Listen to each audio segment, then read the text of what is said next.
We are about ready to begin tonight.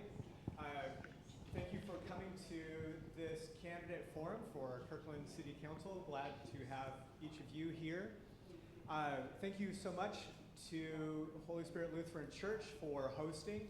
It's just great to have a wide variety of community institutions and organizations that we each have our part to play in making this city a great place to live and supporting each other as citizens here. My name is James Cuman. I'm part of Finn Hill Neighborhood Alliance. We're hosting this tonight. A lot of the other neighborhood associations are hosting other similar events, which I'm sure you are all too aware of, having this take up your time, but you asked for it. We structured this in a way where the candidates will have an opening statement. They'll have some time to answer. We have, based on community input, including some of the cards, I'll get to that in a moment, that we got last week, a couple of repeat questions, mostly new.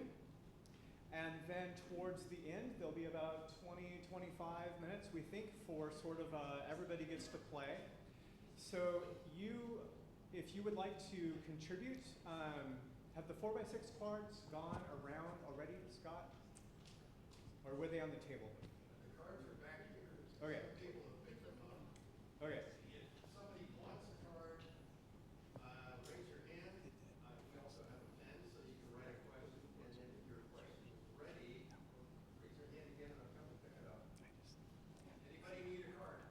If anybody would like a card to contribute, or more than one, to contribute questions, raise your hand and Scott will come and make sure you have those. Again, those will come up to me, and out of the ones that get asked, we'll try and get as many of them asked then at the end. Candidates will have a set amount of time to answer. Start out with a 2-minute opening statement. Most of them will be a minute and a half, a few 1 minute, but we will let you know. And then Kirsten, in the blue, will be giving you your friendly wave that your time is almost up and keeping track of time that way. Again, for us as Finn Hill Neighborhood Alliance, our mission is connecting neighbors with nature and nature with neighbors. And so this is part of our desire to help us connect with each other as we move into life together as a community. So without further ado. Now, did you say 2 minutes or 3 minutes? 1.5 to 2. 2 minutes. Okay, the email said 3, just so you know. The email said 3. Well, on the fly, I guess we'll shift to 3. If you were told 3, then we will stick with 3. I have 2 minutes on my notes. But That would be brilliant. We did draw numbers earlier to determine who goes first, second, third, and fourth. So, Neil Black, you are up first with your opening statement. Well, thank you. Thank you all for being here. I really want to thank you all and express how much I appreciate you being involved in local elections. Local elections tend to be low information and low visibility. So your commitment to being here is really important to this process. I really appreciate it. I had an experience this afternoon that reminded me why I love doing this work so much. We had a gun lockbox giveaway event at City Hall today. That was a region-wide. I got to speak on behalf of the city of Kirkland for that, and it reminded me of just the breadth of the different work that we do in the city of Kirkland and how important it is. I'm Councilmember Neil Black. As was mentioned, I'm running for re-election. There's a lot of information about me on my website. I hope you'll go there. I hope you'll learn more. Tonight, instead of sort of covering my background, which is well covered on my website, instead of covering background or various roles in the community, I want to share 3 lessons that I've learned about what it takes to be an effective council member. First, you have to be dedicated to public service, not party and certainly not politics.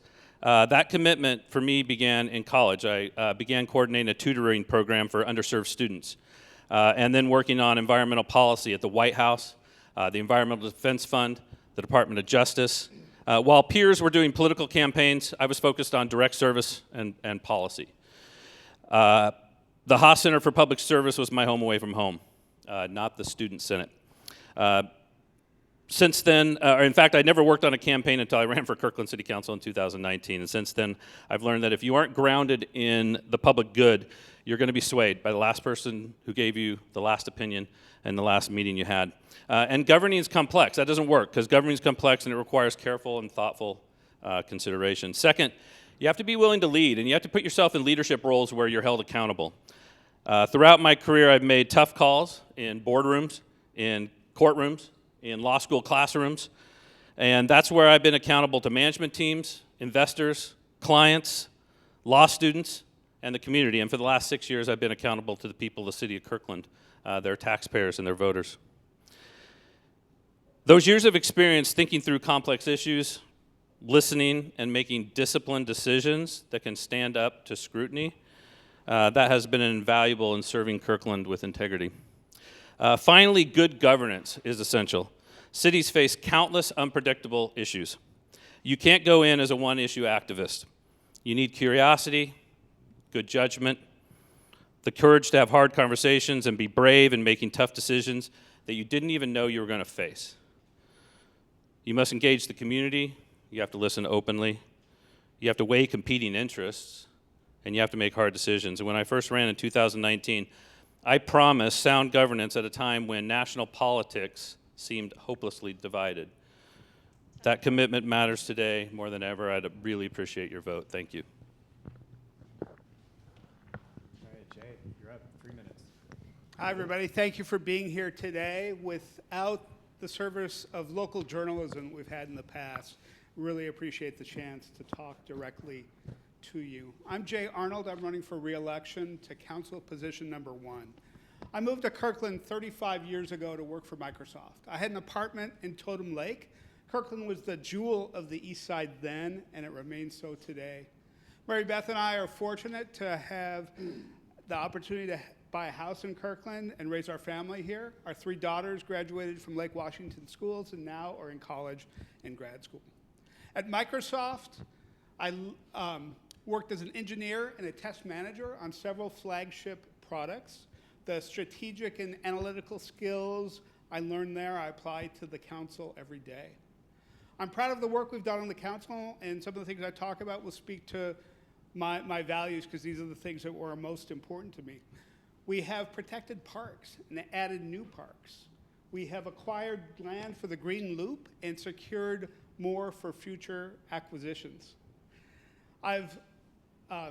We have taken a strategic approach to public safety, creating community responders to help those in crisis, mental health professionals, easing the burden on police and fire. I've protected landmark trees.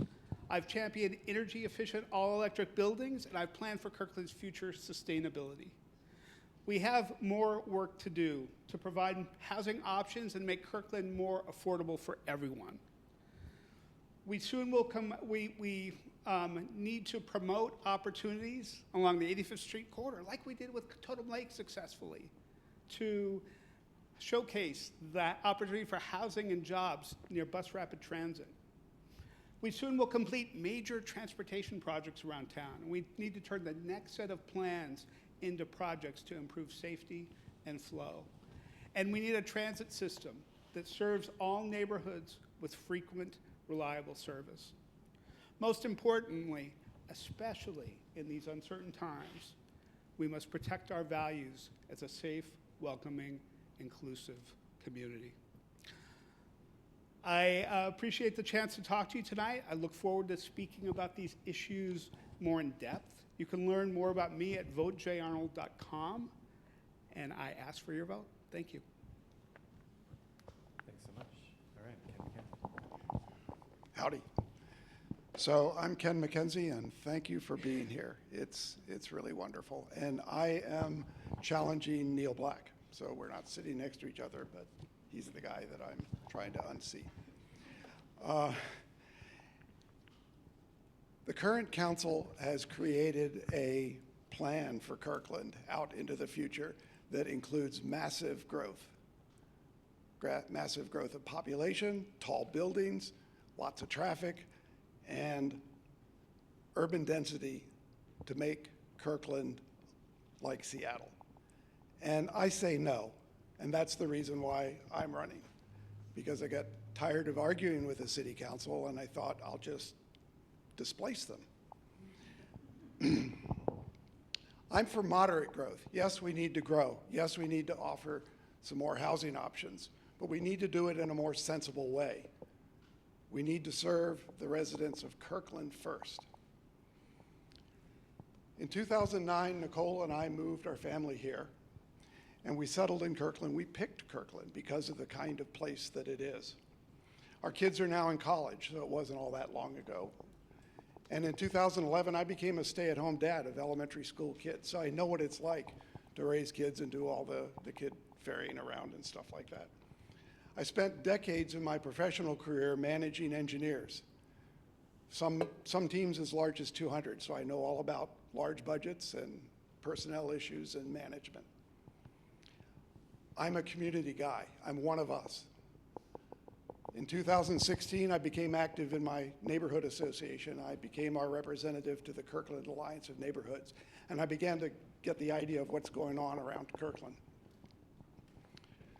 I worked on a fire department ballot measure that gave us a lot of new fire stations and enhanced medical services.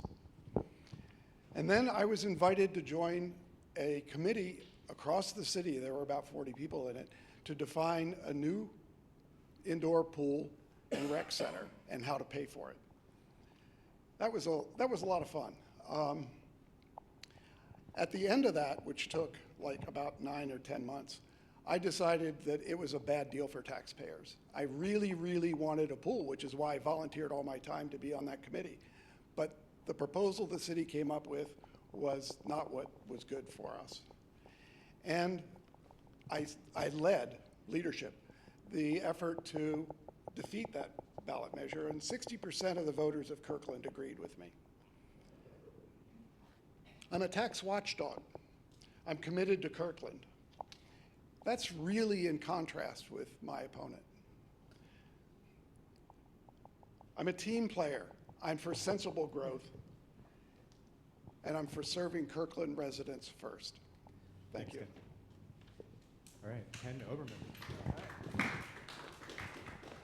Well, good evening, friends, neighbors. Thank you, FHNA, for hosting this event. It's really fun to be up here and have the opportunity to actually meet everybody in person, and those obviously that are being recorded and watch it later on. So thank you. I am Ken Oberman.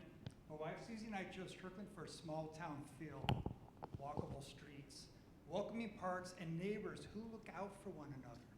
The spirit of connection is what makes this city worth protecting. In my professional life, I've managed multi-billion-dollar budgets where discipline and results were non-negotiable. On the city council, you, the residents, are the shareholders.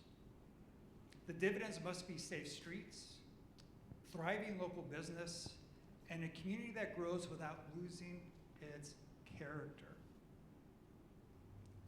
We all know Kirkland is changing fast. Living downtown, I see it every day. More traffic, more people, infrastructure stretched thin. Every neighborhood feels it, whether it's crowded roads, limited transit, or added pressures like Michael's, Goodwill, and more. This is why I'm running for city council. Growth must fit our capacity, not just our ambition. We need to meet state requirements without exceeding what our streets, water systems, and public safety systems can sustain. I will keep first responders fully staffed, insist on transparent budgets you can track, and invest where the evidence shows it matters most: public safety, reliable infrastructure, strong local business, our parks, and obviously our open spaces. Kirkland deserves leadership that listens first, delivers results. And more than a decade of the same approach, our city needs a fresh perspective and a practical, results-focused mindset comes from outside City Hall. So, like everybody else, I have a website as well, Ken Oberman for Kirkland. I'd love for you to take a look at it. I will be happy to answer any questions and really would appreciate your vote. Thank you. Thanks so much. we'll start out with a question that each of you were given ahead of time, and actually it's the same question that the other 4 candidates last week were given ahead of time. And it is this: if you could complete 3 and only 3 projects, that's the limit, not going on to 4, 5. As a city council member, what would they be? Be specific and briefly tell us why those 3 and how you would get them accomplished. And so we will rotate and begin with Jay. 90 seconds? Yes. Or sorry, 2 minutes. 2 minutes. 2 minutes, okay. Thank you, James. So there's a couple of different things that I kind of touched on in my introduction. One of the things is making sure that we have the same success on 85th Street that we did at Totem Lake. And that's key because we have kind of a tier of how we're going to grow, where we want the most intense development to be around downtown and 85th and Totem Lake, and then in our neighborhood shopping centers, and then in our neighborhoods. And so success at 85th enables success elsewhere. The second thing that is going to be really key for me is the Cross-Kirkland corridor. Kirkland inspired the east side when we built the Cross-Kirkland corridor. And if you ever heard about the East Trail, it's a connected trail from Renton to Bellevue to Kirkland to Woodinville all the way up to Snohomish County. We were first with our gravel trail, and the communities around us have paved their trails. And so we've been leapfrogged, and I'd like to be able to have a paved trail and a separated walking path. Right now, our trail is 15 feet. We own 100 feet. We can do both, and it's our long-term vision that I want to achieve before we go. And then finally, it's around transit. Right now, we know that we've got gaps in transit service. We'll be doing a study next year to identify those gaps and different options for closing them. Metro is not the only option for fulfilling transit service. What we're seeing is other cities doing things on their own, and I want to explore those options. We've talked about a circulator shuttle around town for a long time, and so really want to get to transit that serves all of Kirkland and connects us to the region. And if we have to do it ourselves, that'll be a piece of it. Thank you. Thank you. All right, Ken MacKenzie. Thought that was mine, which I'm not on silent mode, so I should fix that. I'm giving a 20-second warning, by the way. The first is 20 seconds, and then it's done. Okay. Ready? 1, 2, 3, go. Okay, 3 projects. The first is I would rework, reduce, and update the comprehensive plan. So the city council passed a comprehensive plan in December, and it's out of control. There are rules about how much change you can make, but that's the project that I would pick at the top. And within that, supporting neighborhood livability is key. And during the last day of debate about the comprehensive plan, there was an amendment supporting neighborhood livability, and my opponent voted against neighborhood livability. He lost 5-2. So that's another good reason to vote for me instead of him. I would encourage commercial development more than our current comprehensive plan does. The second is that I would look at our planning tactics. I'd sell the Houghton Village property. It is not something that the city should be developing. And I would fix the 85th Street zoning. Now, I just wouldn't have platitudes about how we ought to make it better. I actually have ideas. It's overregulated. The developers cannot make money developing on 85th Street. So we have to go work with the developers, find out what we did wrong, and fix it. And it has a lot to do with just simply overregulating. And I would encourage more commercial development. We need places where plumbing shops run, where HVAC companies can operate. And I would work on community safety.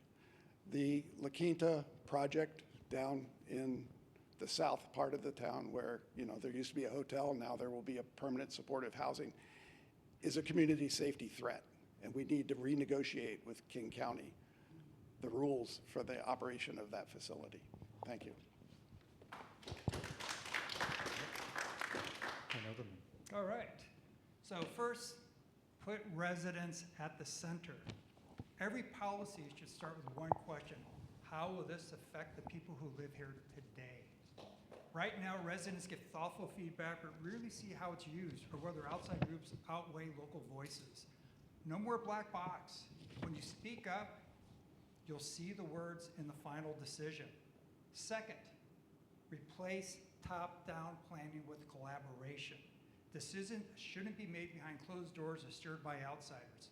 State policy sets certain requirements, but Kirkland often goes beyond what state requires. And this is a local choice, not a mandate. I'll bring early, plain language conversations into every neighborhood. So every voice is at the table before extra layers are added. Third, make accountability the default. When the council votes, you deserve to know not just what was decided, but why it was decided. Promises tracked, results visible, accountability as the default. These aren't construction projects, they're cultural shifts. Openness, collaboration, accountability. I want government that serves people, not special interests. Thank you. All right, Neil. All right, well, thank you. So, I was going to talk about some of the work that we've done on public safety and community-based behavioral health, but those are really some of the things I'm proudest that we've achieved. The community-based behavioral health work and the public safety and the reductions in crime are remarkable. So I came up with 3 specific things. One is related to transit, one's related to intersections and transportation, and the other is related to e-bikes and safety. When it comes to specific transit, I want to complete our transit needs study that we've already put in place. The work's already begun. I want to understand where our residents want to go, what services they would like to reach, and what would change their behavior in using transit. I want to preserve the Metroflex service and not only have the pilot be extended, but have it become a permanent service, ensuring that we have the metro hours, the transit hours in Kirkland that we were promised. And I also want to look at the circulator that Deputy Mayor Arnold mentioned, the possibility of doing a local circulator to get people specifically where they want to go, to grocery stores, drugstores, the hospital, and then connections to the broader transit system.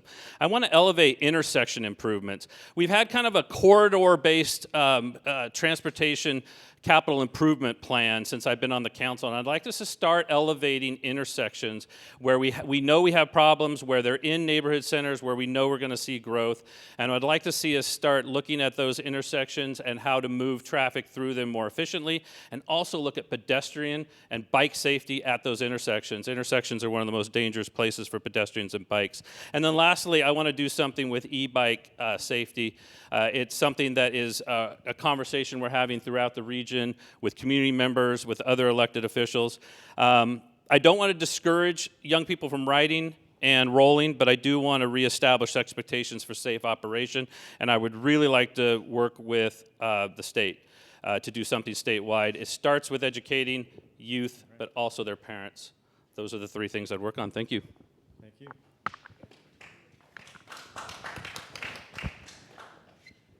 Shift gears just a little bit to a specific issue that comes up from time to time in conversation with a number of people in the community, and that is the Aquatic Center. And yes, as Ken mentioned, it was voted down by the folks when we all had a chance to vote on that. But objectively, we don't have many pools per capita in the city, and yes, we do have drownings every year in Lake Washington. It is important for kids and others to learn how to swim. So, are there some creative alternatives to an aquatic center?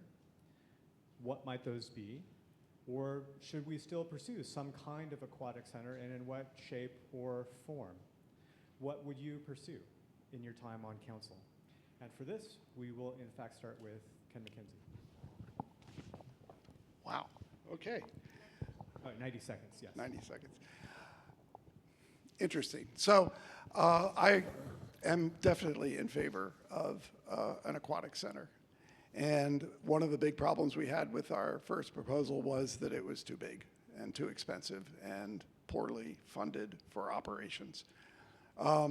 So my recipe that I would propose for further exploration is I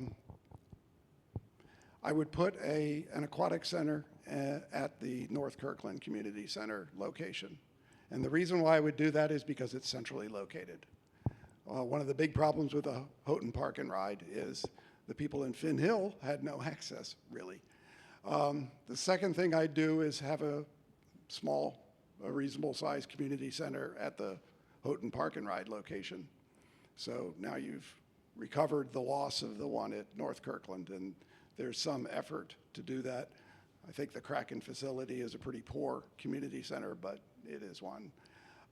And I would have the Y operate it so that we wouldn't have to subsidize its operation with the taxpayers.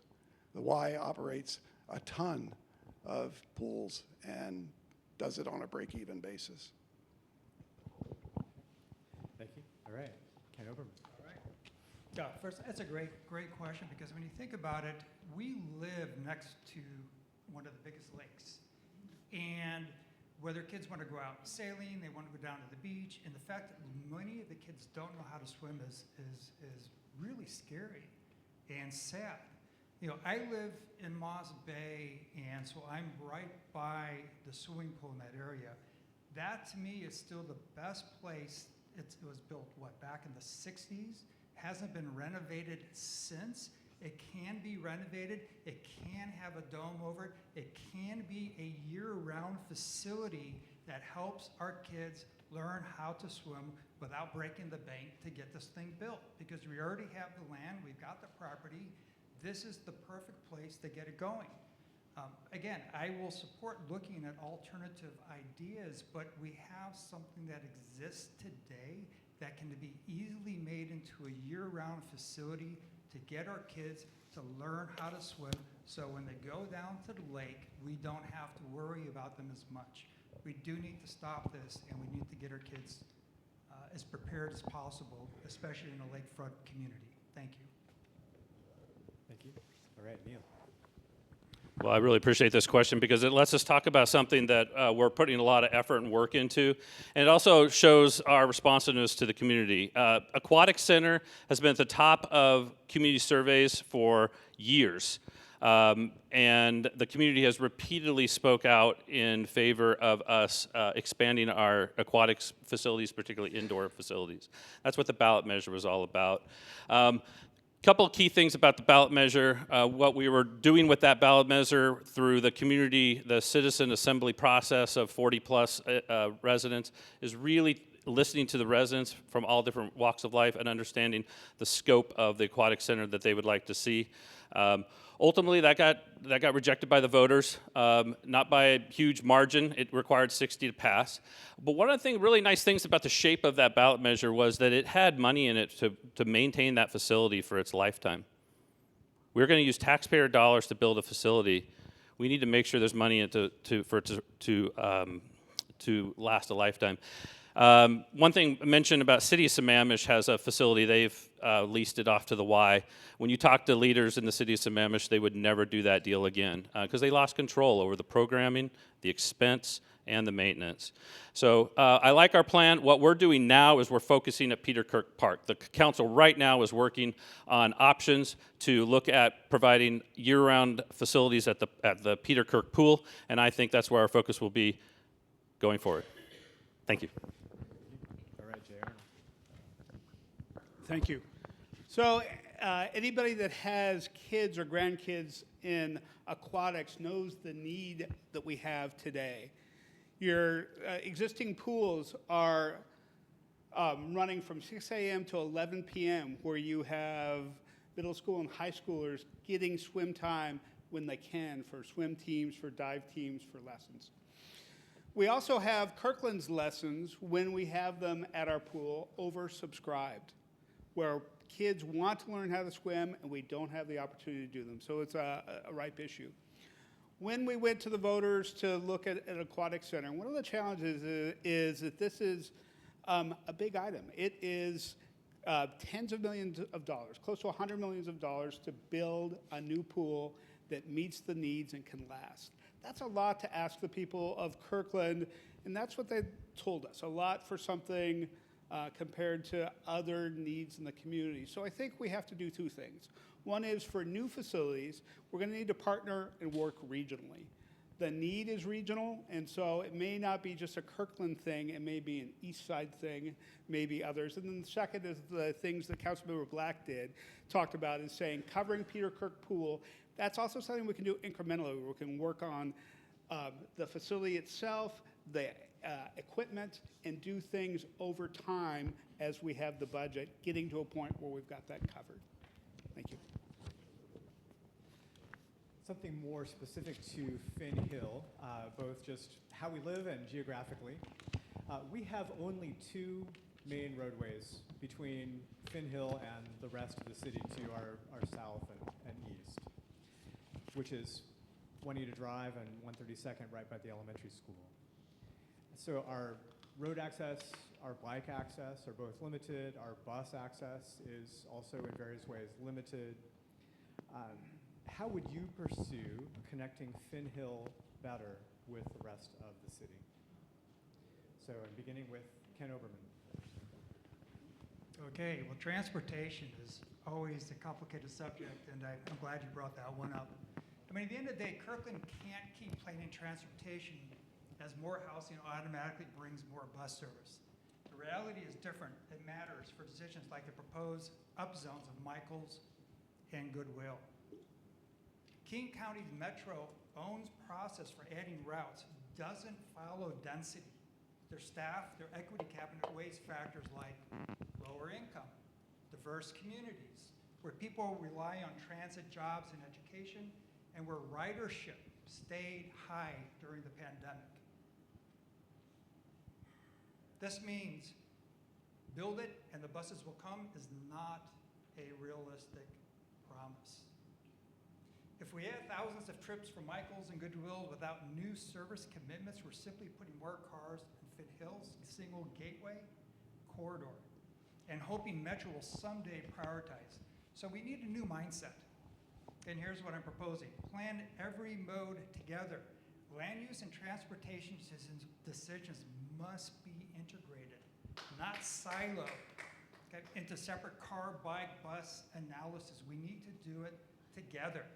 Negotiate for service doesn't assume if we want more routes, we'll must work directly with the Metro. Let's secure the funding or performance agreements in advance. Measure by people moved, not just the counting of cars. So look at all the aspects, pull it together. Thank you. Thank you. All right, Neil? Well, the first thing I just want to say is I totally understand people's concern when it comes to living in this geographic area and the two intersections at 132nd and at Juanita Drive. What I would say about that is one of the reasons that I emphasized from the very beginning is elevating intersection improvements is in part for this exact reason. We know from our recent comp plan that we developed that the focus of future growth is going to be in neighborhood centers. It's going to be in neighborhood centers and urban growth centers with the last strategy being sort of missing middle housing throughout our neighborhoods. Since we know there's going to be growth in neighborhood centers, that's why I want to elevate intersection improvements, including other modes of transportation. That's also why I emphasized transit. One strategy is not going to work for this. We can't just expand intersections and hope. We're going to have to move people in all different types of modes. Bikes, walking, rolling, transit, and these intersection improvements. So I also, there's an element of this that, it's not always the case where if we can get more people working where they live and living where they work, the traffic is us. The traffic is us in cars, and it's the people who are stocking the shelves and making our coffee. That's who the traffic is. So we also need to get more people working where they live and living where they work. So this is all part of a broad strategy that can make these neighborhood centers work and these intersections work. Thanks for everyone. Bye. All right, Jay. As we look at the particular problem of moving people off of Finn Hill. There's a couple things that I will note. One is we're just closing the end of construction season. So what you see now compared to as we get these projects that are going to be open soon this year makes a big difference when things are under construction versus not. But the other thing is, what do we do moving forward? There's going to be two pieces. One is what we require of developers, and when Michael's and Goodwill develop, depending on the number of trips, and this is a data-driven decision, that are generated by those projects, there will be improvements that have to happen there, but there's also city-invested projects. And one of the things that we've been talking about, this was something that Councilmember Falcone, who's in the room, brought up, is saying we have this policy of saying where can we put roundabouts to improve flow. And if you look at the intersection of 132nd and 405, you're seeing much improved traffic through there off of Evergreen Hill and Kingsgate. And I think we can do the same at 116th and at 132nd. Ken MacKenzie. Wow. Okay, so the first thing is I get to complain again about the city council. So Neil Black is an alternate on the Sound Cities Transit Committee. So what's Sound Cities? And probably nobody here knows, or very few people do. It's a very obscure regional organization, obscure to most all of us.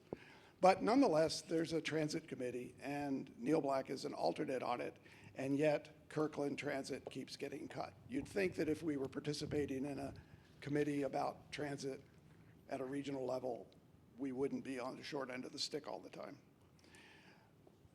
We need to reduce and control the development that's planned at Michael's and Goodwill. And the statement that the construction season will be over sounds like somebody who's never tried to drive from Finn Hill to 405 at rush hour, or 405 to Finn Hill. We need to improve e-bike options off the hill. We just have a problem. We're not providing for enough options there and we need to make those improvements without damaging transit and auto. And then we need to address congestion at the key intersections of 116th and 100 and 132nd through better engineering. Thank you so much.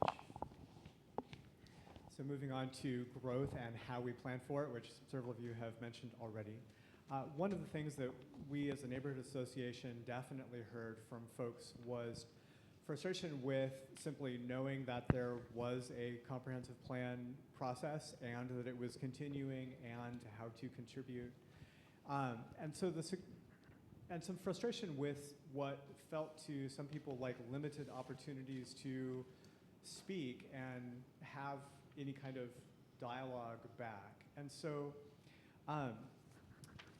what are some concrete ways that you would go about setting up and improving a better feedback loop between the city and the citizens in these kinds of planning processes? So starting with Neil this time.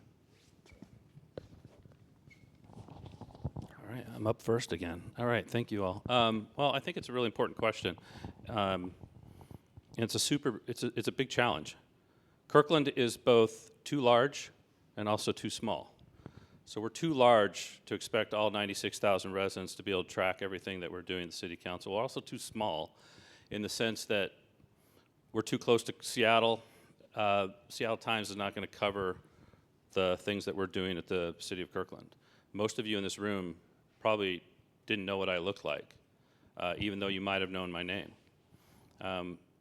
So it's a challenge that we are constantly struggling with, and I understand every single person's frustration with the inability to really track what's going on in the city. We would be greatly benefited by local journalism. We kind of had that when I first started on the city council with the Kirkland Reporter.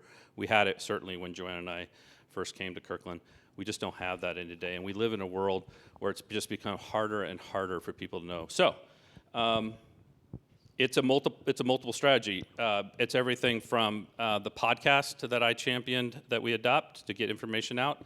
It's the new Kirkland newsletter that goes into everybody's box. It is it's the email distribution list that we send out. It's the social media that we do. It's all of that, and it's making sure that people do know. Just know that it is super important to me, and I'm going to say this about every member of the City Council. It is super important to all of us that no one in the community is surprised by what we're doing and we're working on it. If we could, thank you. All right, Jay. Well, first on the comp plan, I want to question the part of the premise, because there were a tremendous amount of changes in response to community feedback. When we were looking through the year-long process, we had started with something that provided big bookends, lots of flexibility for the council and the planning commission and the community to provide feedback on. Over time, we narrowed and ended up with a growth strategy that's very much like what we've done with previous comprehensive plans. The big addition was what happens around our neighborhood centers, and that's where the biggest change is, and we're talking about Goodwill and Michael's right now. So from what you might have heard when you saw yard signs in every front yard about 4 to 6 story buildings compared to what actually got passed, big difference. So what do we do going forward? Neil's mentioned the lack of single points to go get information out without local journalism. So we're going to do multiple social media. We're doing that today. We're doing the newspaper and getting those things out. We want to see how we can meet people where they are, whether that's coffee with the council, which we're going to be doing beginning next year, or other ways to say what social media are you on? What social media are young people on? How do we reach everybody? Thank you. All right, Ken MacKenzie. The first observation I have is that I was doing some research on issues, and I went back to a 2008 recording of a city council meeting during public comment. It was remarkably conversational, extremely different from today's meetings. So I would like to restore that sort of friendly, conversational give and take that used to happen at city council meetings, according to the recording I saw. But more important, we have an excellent opportunity to stop abusing neighborhood associations. It used to be that neighborhood associations wrote their chapter of the comprehensive plan. And this time around, the city took that away. We had a knockdown, drag-out argument with the planning department at a Kirkland Alliance of Neighborhood meetings. And Adam was shredded by B. Nahon. But nonetheless, they took it back. And he said, well, we'll give it to you after we're done. And that's the key problem. We'll give it to you after we're done. We are informed about things after they happen as opposed to participating in creating them. So the neighborhood associations are the vehicle to make that creation, that collaboration happen, and it's time the city supported the neighborhood associations.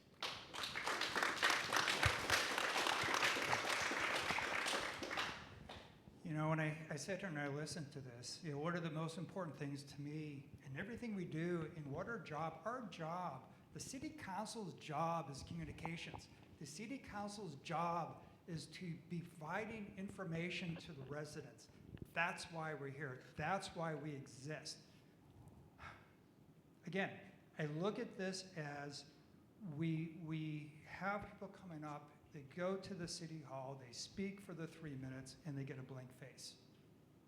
That's not communication. We need to get in front of this and by the way, I did not rehearse with the other Ken, but I also agree, associations can play a big role in how we go forward and how we drive communications out into the different 13 different regions that we have inside of Kirkland. That's one way to do it. The second one is more communications going out to the residents from our city.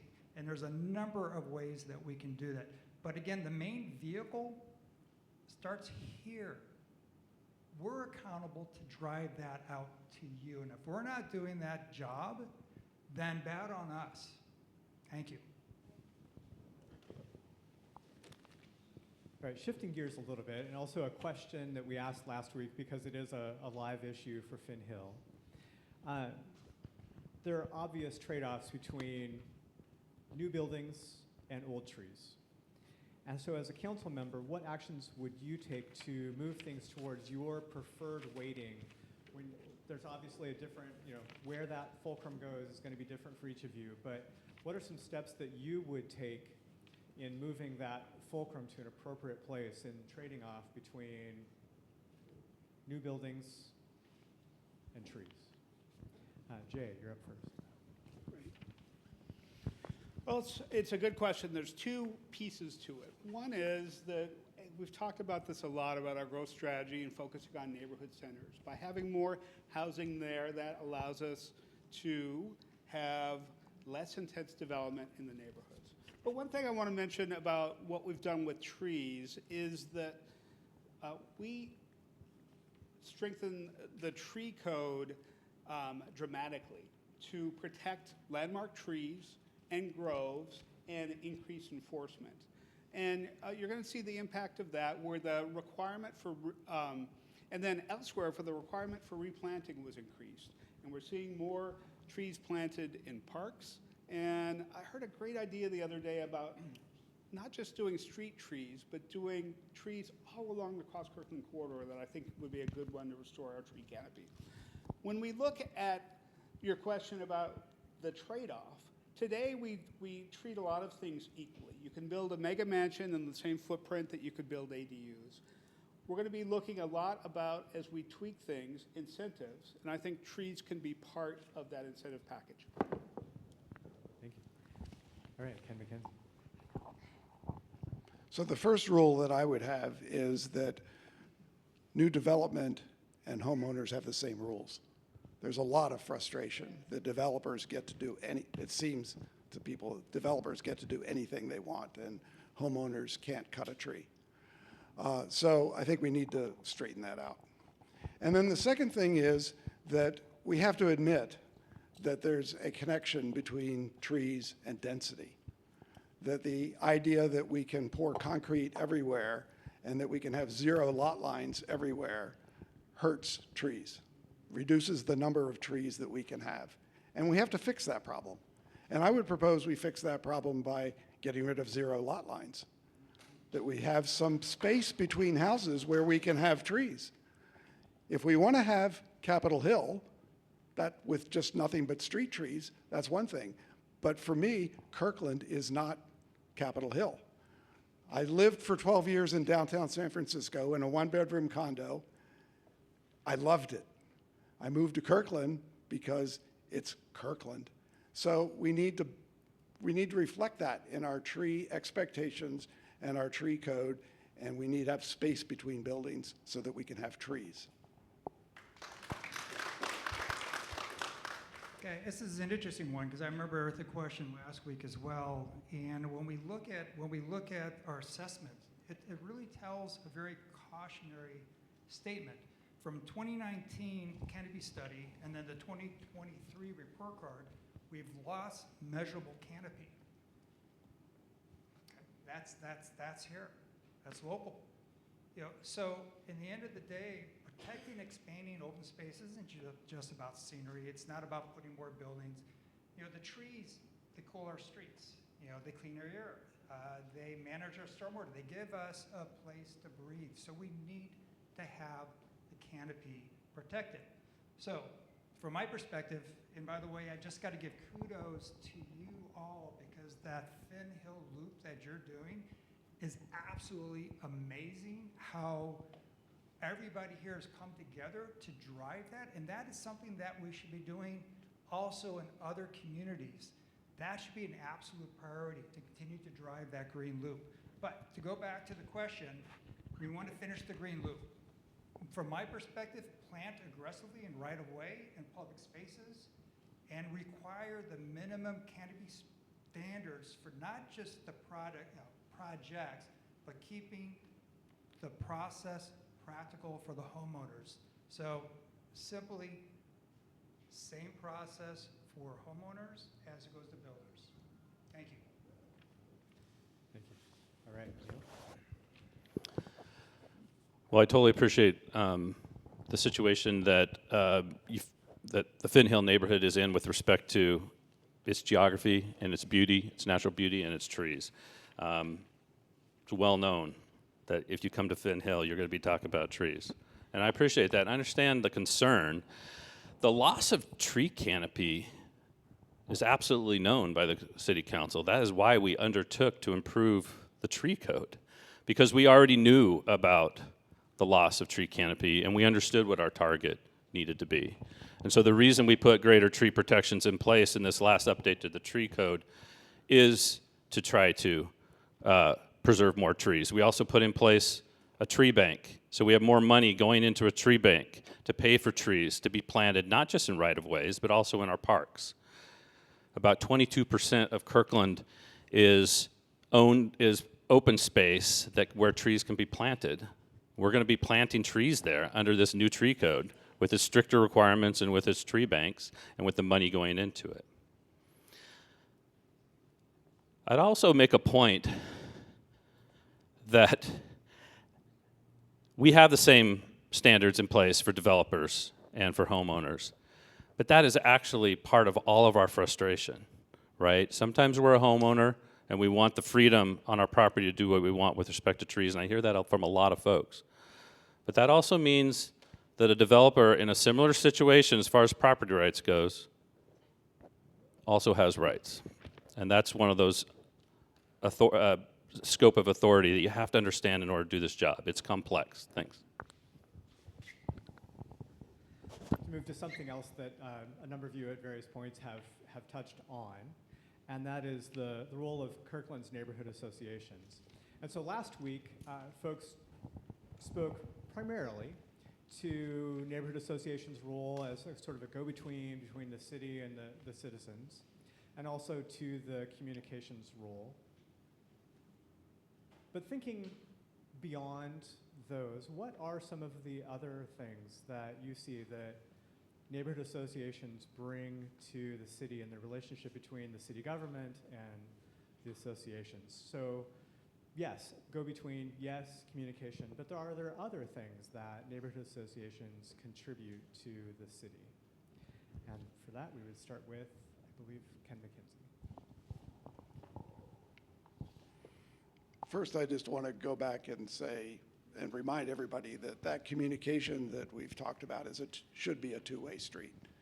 That the neighborhood associations, and I've worked on mine for a long time, is a great way to gather information, and we want a receptive ear in the city government for the information we gather. We also want to take presentations from the city and have people, police chief, whoever, come and talk to our neighborhood association.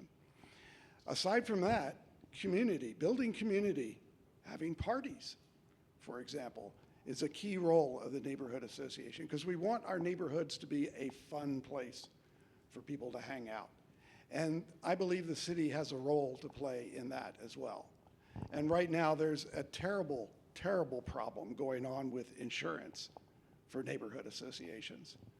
Every neighborhood association, in order to have an event, stands the risk of a lawsuit.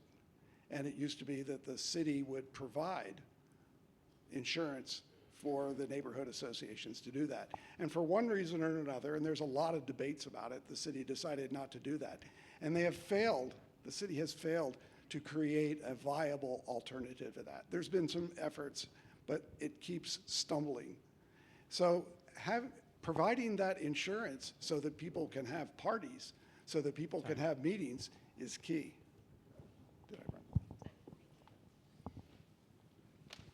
All right, well, I got to tell you, I've learned so much about all the different communities from these organizations.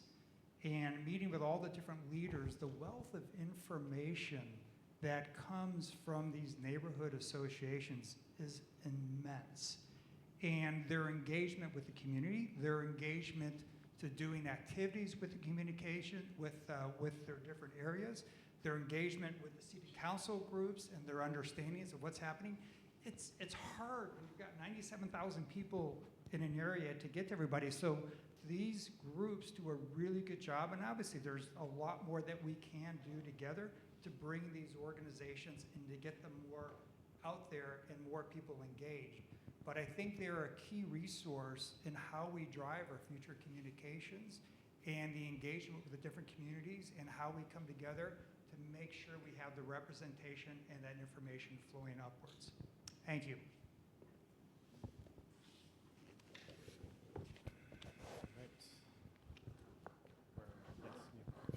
Thank you. Well, I think the number one, oops, I'm stuck. The number one objective of our neighborhood associations really should be community building.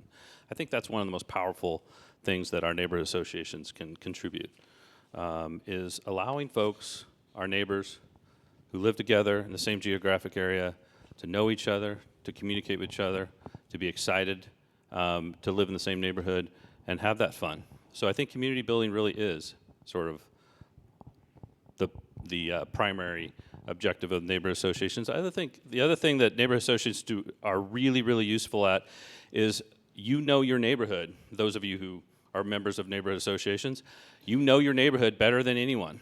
So providing that hyper-local information about what's going on in your neighborhood, particularly around public safety, and I would say particularly around transportation safety and pedestrian safety and bicycle safety and speeding and things like that. I think that's another area where neighborhood associations are particularly useful. And then the last thing I would say is disseminating information out to your neighbors. I think it's nice that we are in a position to communicate to neighborhood association leaders and then for them to be in a position to get that information out to their neighbors. So dissemination of information, community building, and then that sort of hyper-local understanding of what's going on in your neighborhood. Thanks. Jay.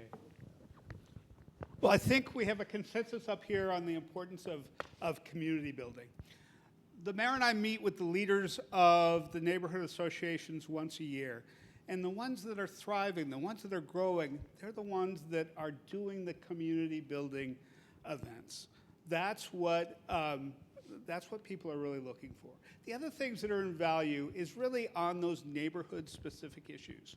We have a program called the Neighborhood Safety Program, where neighborhoods can suggest transportation projects like crosswalks or traffic calming or stop signs or other things that may not be on our radar of our transportation department, but you know the neighborhood-specific issues best.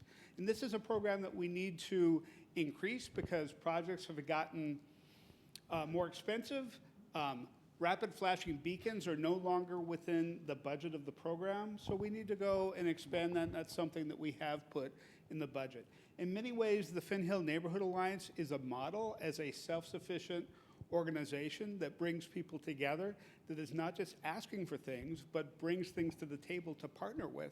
And so I think that's kind of the model of one of the best functioning neighborhood associations that would be great to see how we can expand and replicate throughout the city.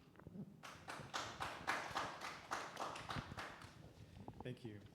All right, moving to one that we're going to take 60 seconds because this is one that I know that you have all thought a lot about. State law has mandated, we asked this question last week too, state law has mandated that fourplexes and in some cases sixplexes, middle housing, be throughout single-family areas, citywide, as with other cities of I work for Everett. I'm a city planner, so I know that side. And I'm used to speaking for Everett too, but throughout Kirkland.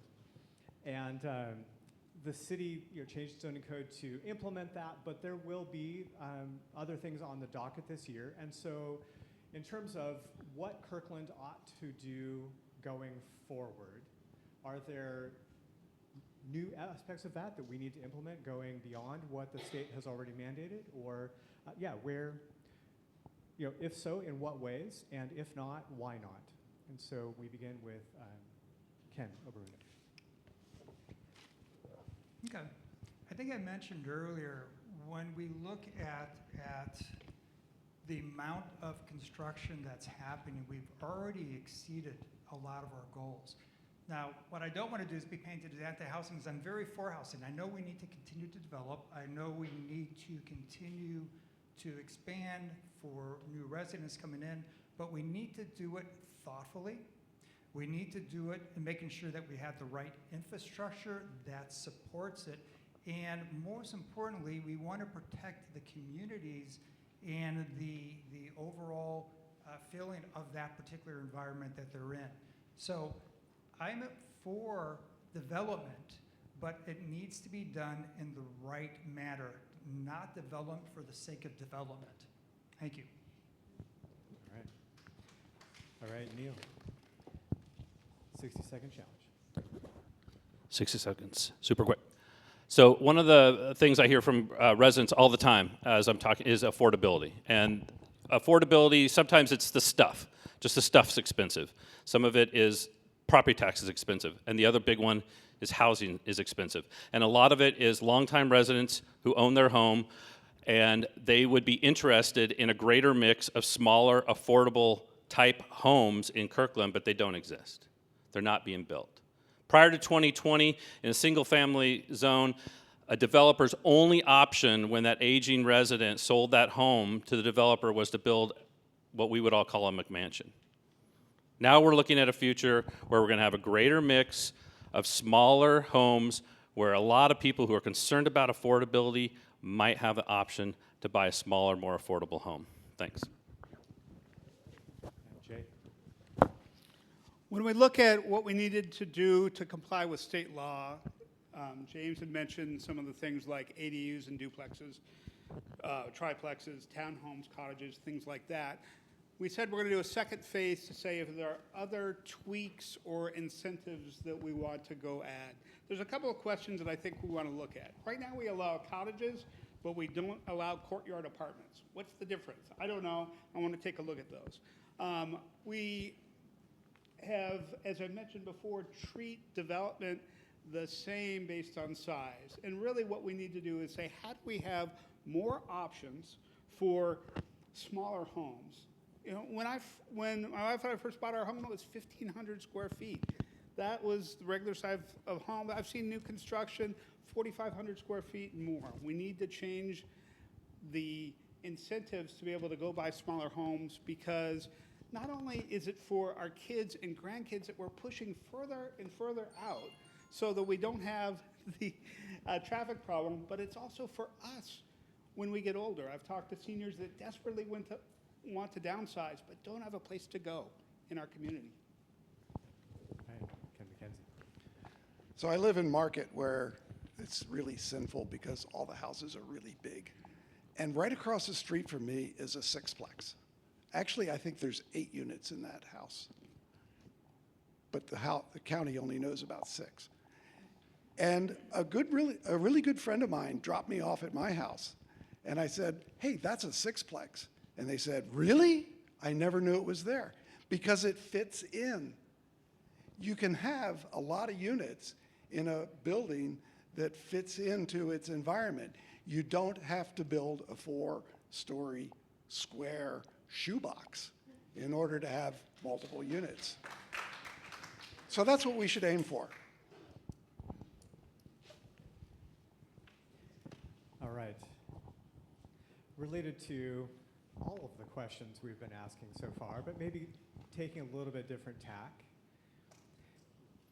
Trust in institutions in our society, and let's be honest, in many societies around the globe, is something of an all-time low. And which leads to all kinds of other dynamics of which we are observing in the news all the time. City government is no exception to this.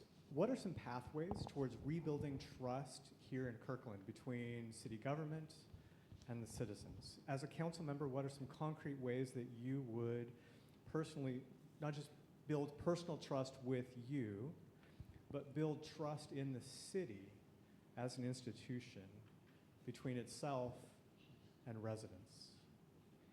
And beginning with, did I move my block or not? No, you didn't. I didn't. It's new, yes.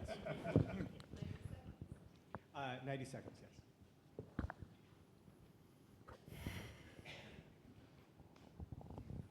This is an incredibly important question, and it's something I really struggle with every day.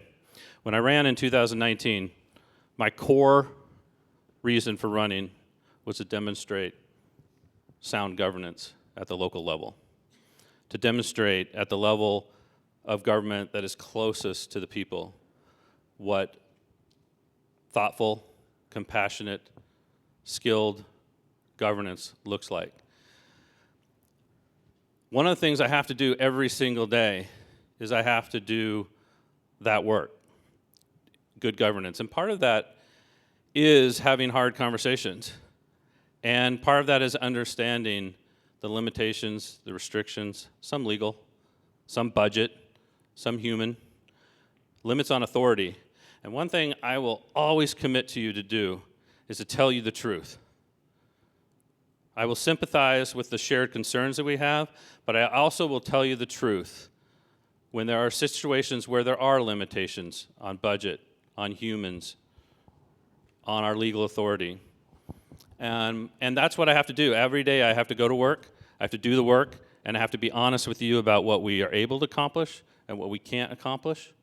And that's how I build trust. I'm never going to make a promise to you that I can't keep.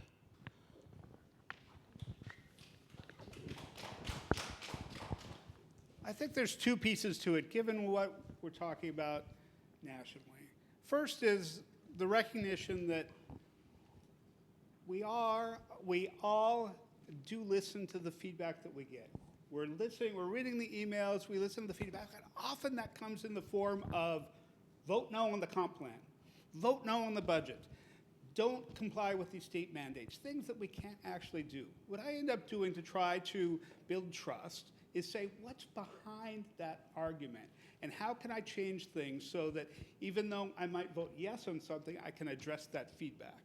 I listened to all voices during the comp plan and pushed important changes at the end to try to get to consensus. That's how I lead and that's how I build trust. From a national standpoint, one thing I want to point out, the population of the city of Kirkland today is 29% people that were not born in this country. That's a significant slice of residents, our neighbors, our friends, our coworkers that are scared about what's happening at the national level. The other way we can build trust is to come together and stand together in support of our entire community. And that's something that I've committed to, and that's something that when I talk about preserving our values as a safe, welcoming, inclusive community, that we are going to do moving forward.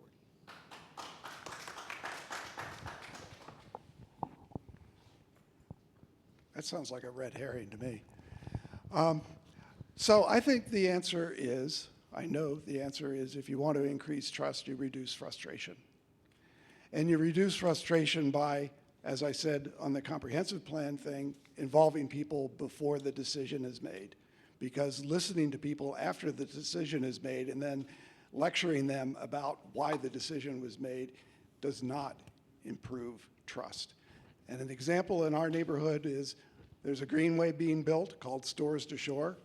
There are no stores, there is no shore, but that's what they decided to call it.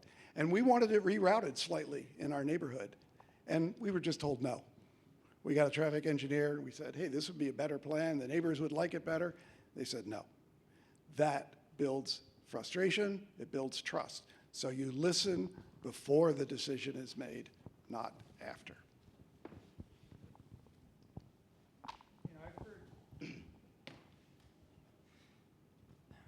In all my years of business and all the travels I had all over the world, there's one saying, trust is earned. It's not given. No one should ever expect to be trusted. You have to earn that respect. You have to communicate to everybody on the intentions, on the directions. You've got to openly listen to feedback and be able to respond to that feedback. So it's all within the public views and it's understood. So I believe, and I mentioned this, I think, earlier in our conversations tonight, everything about me is about communication. I love communication. I love being in front of people. I love talking to people. I like honesty. I like getting out and being in front, and whatever the issue is, hard issues, easy issues, that's the kind of person I am, and that's the kind of person I have always been, and that's what I will be for you, is that communication link to make sure that I build that trust and I earn your respect, because if I'm not doing that, then I shouldn't be in this job.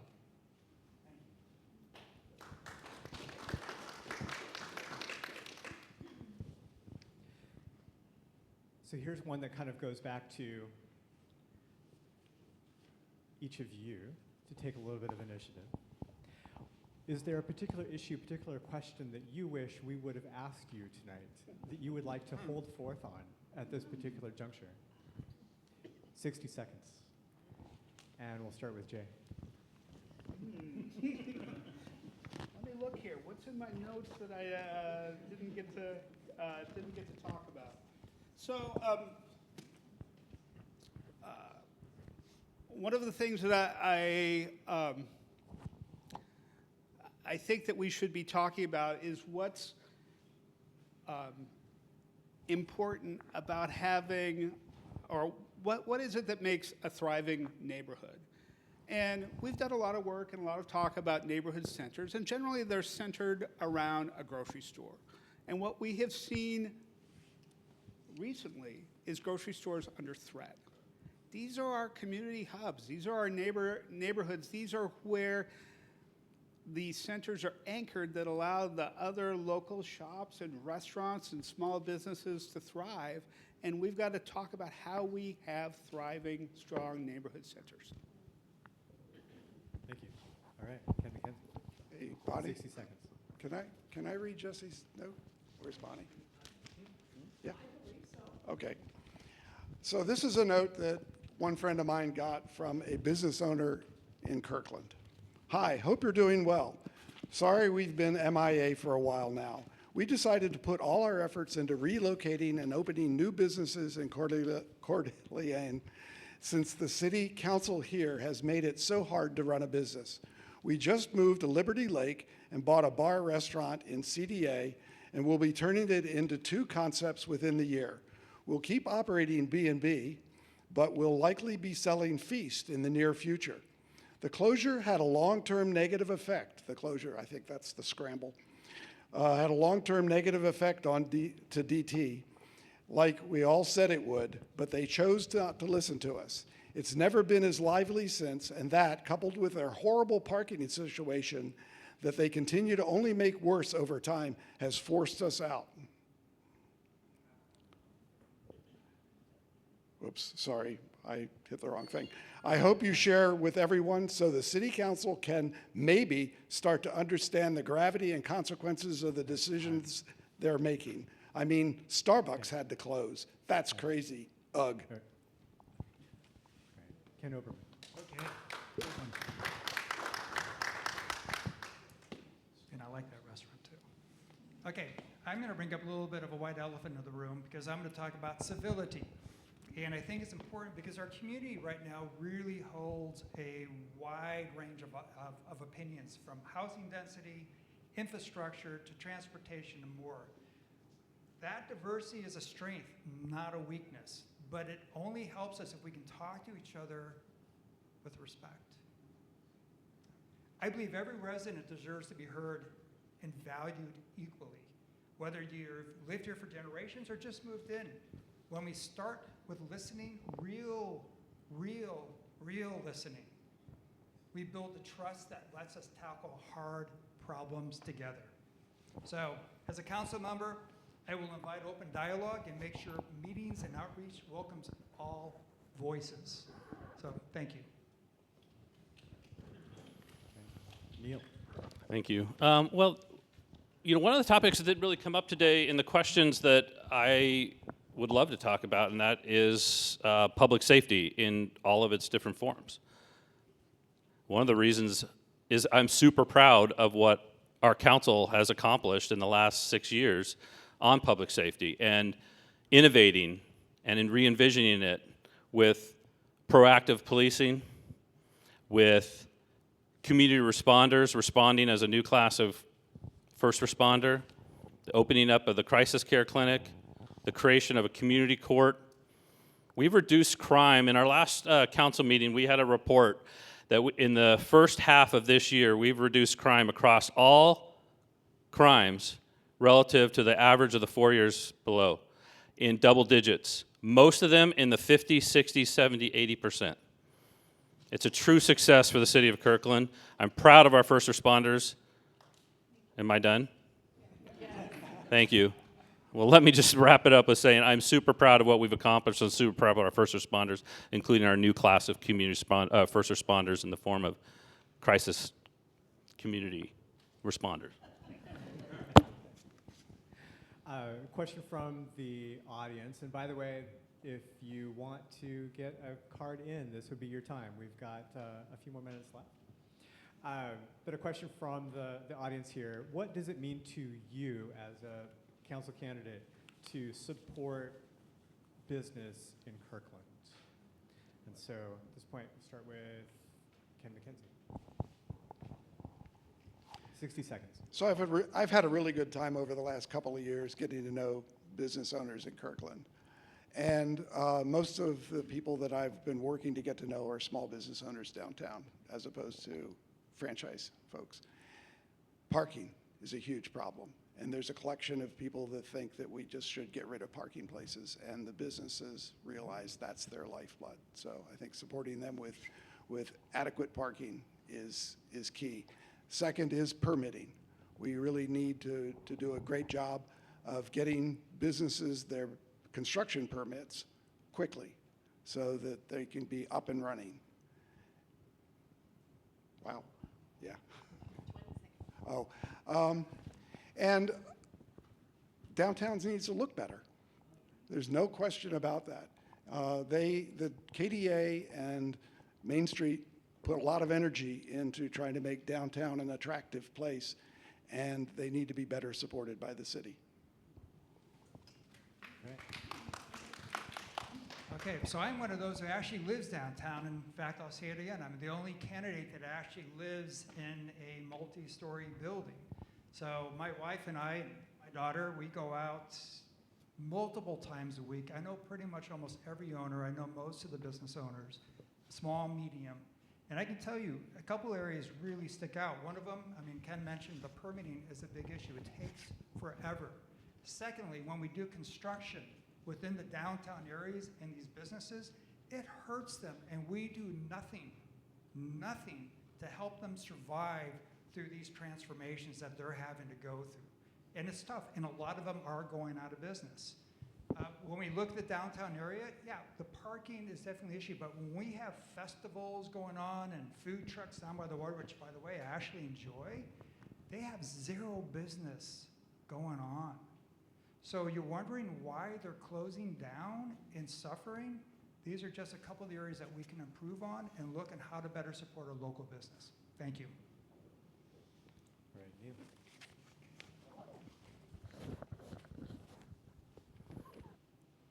Okay, I think I have three things, and I just forgot the third one, so let's touch on 1 and 2 first.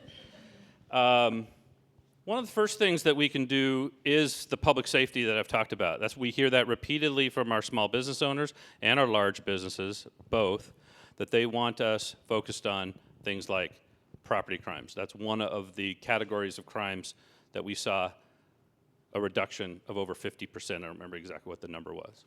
That's work we're doing today. Another one that doesn't get a lot of talk, but when I talk to small business owners, they communicate it to me a lot, is a reliable workforce.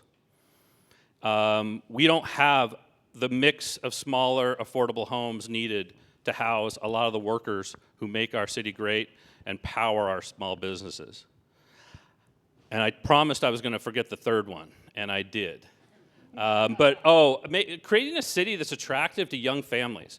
Because young families and their kids are going to be the ones going out and frequenting a lot of these businesses. So we want that type of community. Thanks. Well, I agree with a number of things that Neil has talked about. Public safety is super important. We recently got a email on council from the general manager of Fred Meyer talking about how responsive KPD has been on retail theft issues. And it's something that the city participates in a task force on. It's something that's a priority for us. And that's the sort of thing that keeps these places in Kirkland. So first, we've got to keep the places in Kirkland that are here today. Secondly, we've got to recognize two things. One is that there's more to Kirkland businesses than downtown. We've got to be talking about every neighborhood center and how we're supporting businesses there, and also different sizes of businesses. We have a lot of things that are talking about startups. We have an economic development director that can be a concierge to help solve problems for existing businesses. And we need to know the things that we can do better. And so I appreciate the things that Ken is bringing up. It's something that hasn't been communicated directly to council yet. Thanks. All right. Taking from a couple different things here. Art. Preferred art and less preferred art. Meaning the art we want and maybe some art that we want less of, graffiti and other things. What are some things that you might do to promote preferred art and discourage less preferred art? To start with, let's see. We could probably remember who started. I think it starts with me. I think Ken. Probably. Does Ken just start? I have lost track. I thought- I apologize. Oh, Ken is over. Ken Oberman is up next. Okay. There you go. I'll Here we take go. that lead. Yeah. Okay. You just A lot of witnesses in the room. There we go. All right, so actually, I do love art. I like art. In fact, years ago, I was on the Arts Council in San Jose when I lived in the Bay Area decades ago. So having and promoting art within our different cities is something I will absolutely support. The type of art, I got to be honest, that's something that I need to give some thought to, whether we have through statues, through more paintings, but having that visibility within the different communities that represents maybe each of the different communities, I think is something that can be very cool and represents the distinct value that we have here in Kirkland. Thank you. All right, Neil. Art is super special in Kirkland. I think everyone who lives in Kirkland understands how special our art installations are. It's a point of pride for all of us. It includes the statues in our park, statue downtown, the cow and coyote, and many, many others. So that continues. And I think what we are looking at doing as a council today is we're looking at diversifying different types of art. So looking at art broadly, also looking at more and more murals. Let's cover up those spaces that are so attractive to taggers and put beautiful art there. We did that wonderfully at the CKC overpass over 6th Street or 68th Street in the Houghton Everest Neighborhood Center. Beautiful art installation. It's been there for a couple years with no tagging. So we have to look at those kind of strategies. By the way, there's nothing more selfish than tagging someone else's property, either public or private. It hurts me to the bone. Thank you. Well, one of the reasons why we have boards and commissions in Kirkland is to have them drill into a number of these things. I'm not the person to be making decisions on art. I'm an engineer by background and art class in school always terrified me. That said, it's about making the city more beautiful and taking the recommendations from our Cultural Arts Commission. We can talk about what is their recommendations on making things vibrant. What are the canvases that we can do? We've talked about murals. There are utility boxes that can be wrapped. We've done some interesting things with the Historical Society. There's things like the Park Lane Sculpture Gallery that rotates art so that we get a variety. And so it's things like that that I'll be looking to the Cultural Arts Commission for ideas to continue to invest in art in our community. Ken MacKenzie. This is hard. I am also not an artist. I think landscaping is an opportunity that we are not taking advantage of, and I would like to see more attractive landscaping throughout the city, not only downtown, but also at the entryways. Sort of evokes a time past, and very much downtown. I really enjoyed having flowering plants in the boulevards and in the median strips downtown. I think that would be that's an excellent place for the city to spend its money. And I'm really interested in seeing how the new art on the Cross Kirkland corridor turns out. For me, that's an experiment and one worth doing. All right, we're going to move to wrap this up, but I want to assure everyone who's contributed both this week and last week these cards, we will make sure that this information gets out to all 8 of the candidates, the 4 here and the 4 last week, so that you all have a chance, who are front, you have a chance to see the questions, even if you didn't have a chance to speak to them in these particular meetings. But to kind of wrap it up, and this, again, the candidates were given fair warning that this would be happening. But for each of you to take a minute, 60 seconds, and just sort of your final statements. What would you say, what do you want to say to us, to the rest of the residents here, business, et cetera, all the stakeholders for your candidacy tonight? And so we will start with Neil Black. Great. Well, I just want to thank you all once again for being here. We need caring, thoughtful, engaged people, both in those chairs and also in these chairs. That's the most important message I want to leave with you tonight. I have an analogy I use, and I use it because it reminds us of our connectedness as neighbors.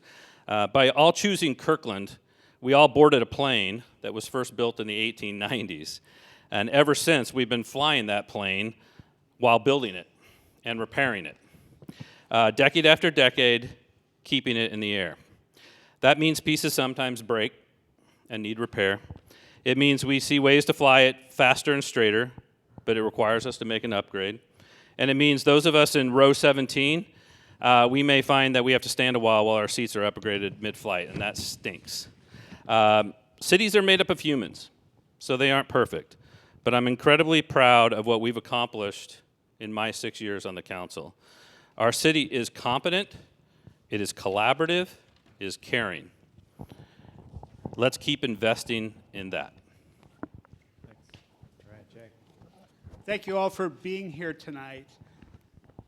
In the 3.5 decades that I've lived in Kirkland, Kirkland has maintained its quality of life through wise investments, thoughtful planning for the future, regional engagement, and community involvement. And that's the part that you're doing here today, so thank you very much. One of the things that I think about from a baseball standpoint is the hits that we've gotten that have built momentum. And we've talked about the Cross Kirkland corridor. And we've talked about community responders where other cities have joined because we were leading. But there's also the home runs that we haven't talked about. And you can tell on the Mariners fan, the Kraken came to us to say, we want to explore building an Iceplex and a community center in Kirkland. Other cities would dream of these opportunities. We have a similar partnership with Google, building Ferreton Spur Park. These are the things that through strong leadership that I want to continue, and I ask for your vote to continue this important work. All right, Ken MacKenzie. So I've spent about half of my life living in serious urban environments. I grew up in the city of Baltimore, and it was about 1 million people when I lived there. And I lived in St. Paul, Minnesota for 12 years. And I lived on a boat in downtown San Diego for a couple of years. And then I lived in San Francisco. So I'm a city guy, actually. And we picked Kirkland, a suburban environment, and we love Kirkland and its suburban environment, and my objective is to preserve that. One of the things that I'm really proud of is that I talked about being in part of the PFECT environment. One of the people who was also on that committee who was in favor of Proposition 1, wrote me this note when I became a candidate. Ken, even though I never got my pool, I still have great admiration for your integrity. Where do I donate? That was somebody who was against me, and I don't know. I'm really proud of that. All right. Final word. Penultimate word, because I will get the final word. You will get the, don't start the clock yet. All right, no, final words. All right, hey, by the way, thank you, and I really do appreciate it, spending the time here tonight with us to listen to all the candidates. I mean, it really means a lot. I'm running for Kirkland City Council because leaders should be measured by action, not tenure. Across every neighborhood, I've heard the same message. Residents want transparency, accountability, and a council that reflects residents' values, not priorities from outside groups. I'm not here to defend the past. I'm here to build a future. I'll bring a fresh perspective, collaborative energy, and a commitment to make every decision count for everyone who calls Kirkland home. Together, let's create a Kirkland that works for everyone. Please, you can check me out on Ken Oberman for Kirkland. Please send me questions. Thank you so much, and looking forward to having your support. Have a great evening. All right. Want to say thank you to each of you for coming tonight and participating. These videos from both tonight and last week will get posted shortly to the FHNA YouTube channel. If you didn't know we had one, you're welcome. And we have like 6 subscribers. It's brand new. So, but growing. Thank you again to Holy Spirit Lutheran Church for hosting and Danielle for running the sound.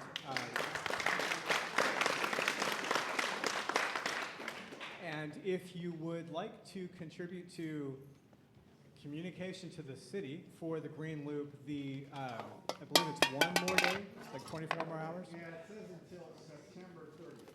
So I'm reading that as through September 30th. Yeah. Go to the Right. Green Loop Implementation Plan webpage on the City of Kirkland website. There's information about it. There's also a survey you can take. Now is the time to get that input into the city so that that planning process can begin. It's like voting. You get to complain more when you actually vote than when you don't. Big thanks to James for moderating.